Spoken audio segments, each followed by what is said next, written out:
Horikoshi, really? On all days you give me these feels. Of all the days, you have to do it on Thanksgiving. Now granted, I know that other people around the world don't celebrate Thanksgiving, but really, of all days, come on now. But anyways, before I begin, I just want to say happy Thanksgiving for all of you guys out there, and if you don't celebrate Thanksgiving, I still wish you a very good day or night, no matter where you live. I hope you have a very good day. And so, with that being said, this chapter of Boku no Hero Academia is legit sad. Very sad. Like, we all saw it coming, but at the same time, we didn't want to believe it was going to happen because of Eri. And it's a chapter that really just, wham, right in the chest. It just hits you, and you feel them emotions. Because Nighteye, he's a good character. He's a really good character.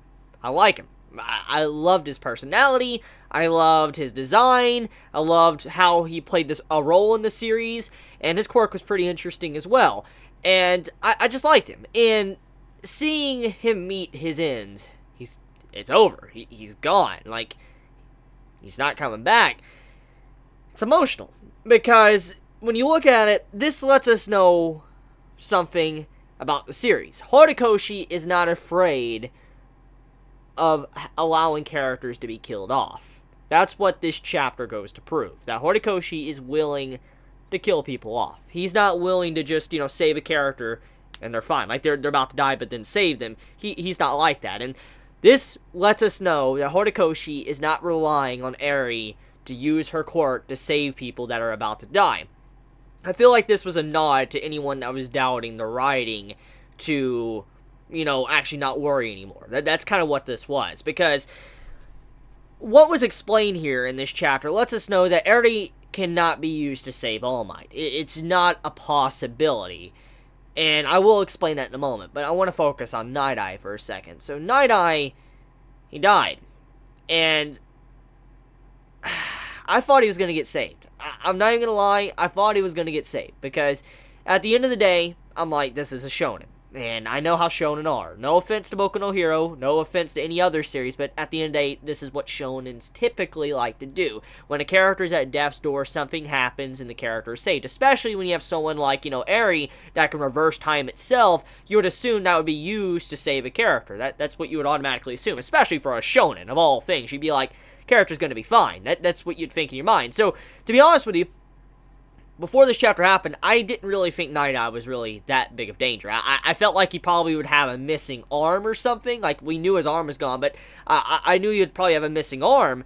But I thought he was going to be able to, carry on. But that's not the case. That's not the case at all. He died in this, chapter. So, yeah, that's what really hit me. Because I honestly thought he was going to live, but he didn't. And so, I will give credit to where credit is due to Horikoshi. He got me, because I'm so used to shonen saving characters that are in that type of situation that it's made me to where, like, he's gonna be fine, but that wasn't. So I feel like that's what made me feel so emotional, was because of how Horikoshi played us like that. He played us like a fiddle. Like, he knew. He probably was very aware of what many were already thinking because of Eri, and then he came in like this. That's what makes this even more impactful.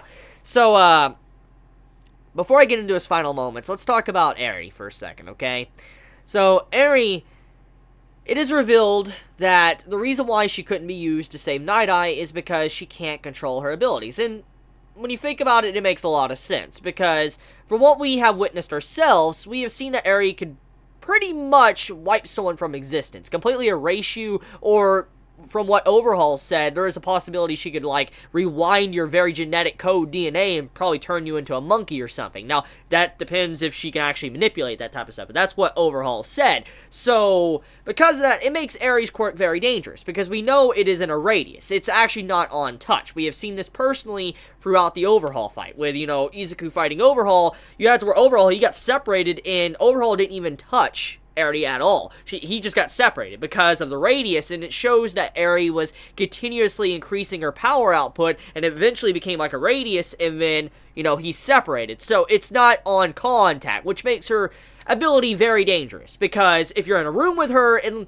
we don't even know, like, her radius of her ability. Like, for all we know, her radius could be, like, a little tiny box, or it can be a football field size. We don't really know the size of her radius and how her quirk can affect it, and if it varies, like of how close you are. If you're closer to her, does it, rewind you faster? If you're further away, does it rewind you slower? I mean, there's a lot of variables here, and once again, the quirk has not really been clarified at all. Horikoshi has still not clarified how the quirk really works, so that's still up in the air. We still do not know how her quirk works, and her even learning the capabilities of her quirk is very dangerous, because there was one thing clarified. If there was one detail that was officially clarified, is that the fact is, she cannot rewind objects, she cannot rewind buildings, she cannot rewind the ground, she can only rewind people and probably animals. That's what I'm assuming. Animals and people. So, when you look at it, her learning how to use her quirk, it's not something that is relatively in the realm of possibility, especially for society. I mean,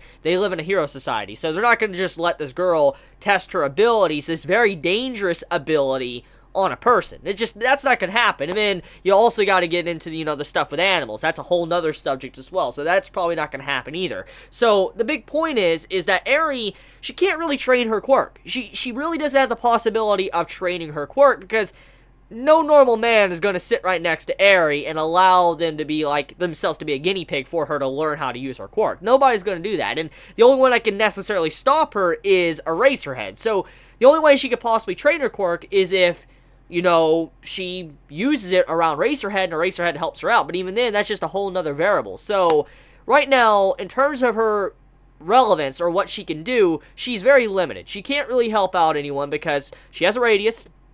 She can't control it. It obviously increases in output over time. We've seen that. So, it makes her incredibly dangerous, and that's why she couldn't actually heal Nighteye. So, Horikoshi found a way to keep her balanced. And I actually like that. I will give credit, once again, in this, chapter review. Horikoshi did a good job. You somehow managed to make it to where it didn't feel too much of a, you're trying to write her out of the story, as more of, you made it understandable with how society works, because of how the world building has been done, how the build-up to Eri's character has been, and then just how heroes are in general. It makes sense why Eri couldn't really be able to train her quirk. So, yeah, she's a very dangerous individual, and it's not just going to be able to be done in one day. She's not going to be able to control it, so good stuff. Very good stuff. I give props to Horikoshi. He handled that plot point rather nicely, but even then, though, Eri is still very OP in terms of her quirk, because while she is still alive, she still has the possibility of fixing all wounds, fixing Izuku's wounds, fixing All Might, and so she's still kind of a big threat to the main plot and the threat of the entirety of the series. But for now, though, I will live with what we just got, because Horikoshi did a fantastic job with it. Anyways, let's talk about Izuku and what he did, in the middle of the fight. So we get the aftermath. Everybody's discussing, and apparently not a whole lot of people got to see Izuku, do what he did. For instance, saving, Eri, and then fighting there like All Might. Not a lot of people really saw it. Only a select few, and because it was a weekday, not many really got to analyze and see the fight, which in turn did help out Izuku overall. Because Izuku, at the end of the day, he doesn't want fame. He's not like, other heroes that just want fame, popularity. He just saves people to save people, and so he doesn't really think about, hey, my name's going to be on papers and stuff. He doesn't really care about that at all. And in this case, he was blessed, because he managed to fight Overhaul, which was very dangerous, and in a bulky form. He managed to push him up into the air, keep him from really damaging any of the buildings, but also he kept Overhaul near the hole to where he didn't damage the surroundings around him. And only 4 buildings got wiped out thanks to Overhaul, and only a couple of people got just minor scratches. So,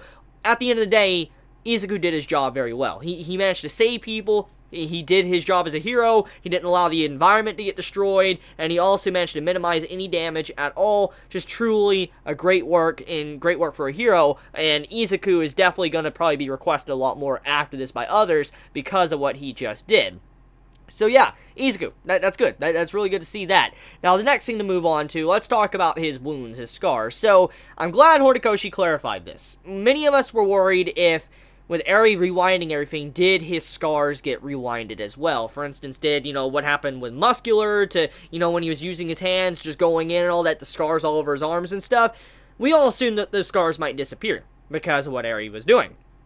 That's not the case. Actually, he still has the scars. We get to see a big look at, Izuku. He has the scars on his arms, so that's not gone. Very happy, because that really adds character to Izuku. It's always a constant reminder of what he went through and how he cannot constantly push himself to the very limit. I'm glad that Horikoshi didn't try to remove that, because honestly, a lot of writers would have rewinded those wounds because it would make it easier for them to just draw Izuku. Not even just for the fact or the sake of the plot, or it's a shonen, but it would just be easier for an artist to just remove those scars and not have to constantly remember where to put the scars at. So just good stuff, Horikoshi. Did a good job with that, and I'm glad that you didn't try to rewind the wounds on Izuku, and they're still there to constantly be a reminder that he cannot go full madman when he doesn't have his backpack lolly. So, anyways, we get update status on others like Fat Gum, Sun Eater, and, Kirishima. Kirishima made me laugh. He's a mummy. I laughed. And then, Sun Eater, this man, apparently he's wounded, but he will be fine. Fat Gum, he's wounded as well, but he'll be fine. So all of them are okay. So then we shift over into, other stuff. We shift over into Locke. Locke's child, I laughed. I'm not gonna lie. The child of Locke, that made me laugh. I legit laughed. But, okay, so Nighteye. So Nighteye, his final moments in this series. I really hope he doesn't come back. I'm just gonna be honest. Please, Horikoshi, don't go down that route, please. But, this is our first real permanent death. Like in present time. This is our first one. And it's a very powerful moment because this is going to have a lot of impact on Izuku. As a person and how he will carry himself for the remainder of the series, this will have a lot of impact. And it'll also have a lot of impact on Togata. And Togata, as we know, he has lost everything. And thanks to how he was able to overcome a lot of things was thanks to Nighteye. But now with Nighteye being gone, something else once again was lost.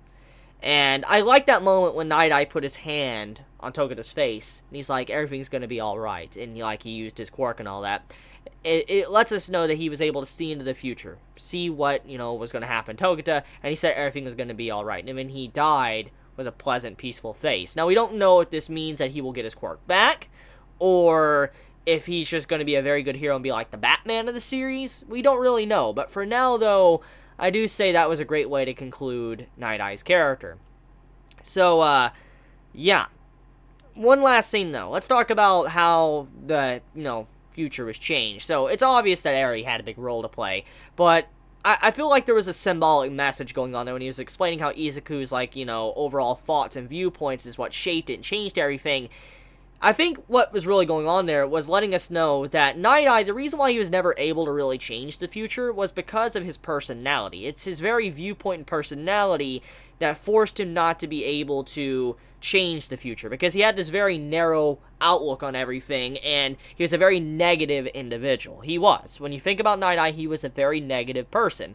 That doesn't mean he's a bad person, he was negative. And I think he realized in the end that his overall viewpoint, his personality, how he reacted to things and handled things, is why he could probably never change the future. And in this case, since Izuku is a part of the next generation of heroes, he's someone that's like All Might, he's someone that's always looking forward to, change things, it's obvious that he would have a different viewpoint, a complete opposite viewpoint from Sir Nighteye. And he probably realized that the reason why he was never able to change things was because of how he went about it. And Izuku went about it completely different ways that he never thought was possible. But also, Eri most likely is mixed into this as well.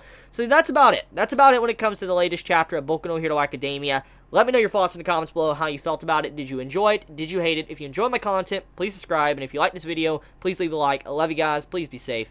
Chibi out.